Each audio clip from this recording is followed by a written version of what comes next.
नवी मुंबईचा पाणी पुरवठा बंद करण्यासाठी मोरबे धरणग्रस्त आता आक्रमक झालेत आणि मोरबे धरणाच्या फ्लॅप गेटवर चढून पाणी बंद करण्याची मागणी करत हे आंदोलन केलेले आहे। 1000 प्रकल्पग्रस्त या आंदोलनामध्ये सहभागी झाले।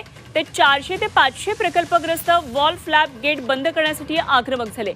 प्रकल्पग्रस्तांच्या मागण्यांकडे सरकार दुर्लक्ष करत असल्याचा आरोप या आंदोलकांनी केलाय। धरण परिसरामध्ये पोलिसांचा चोख बंदोबस्त तैनात ठेवण्यात आलेला आहे। रायगडमधले मोरबे धरणग्रस्त सध्या आक्रमक झालेले आहेत। आंदोलन सुरू आहे। मोरबे धरणाच्या फ्लॅप गेटवर चढून पाणी बंद करण्याची मागणी करत हे आंदोलन केलेले आहे। 1000 प्रकल्पग्रस्त या आंदोलनामध्ये सहभागी झाले। 400 ते 500 प्रकल्पग्रस्त वॉल फ्लॅप गेट बंद करण्यासाठी आक्रमक झाले।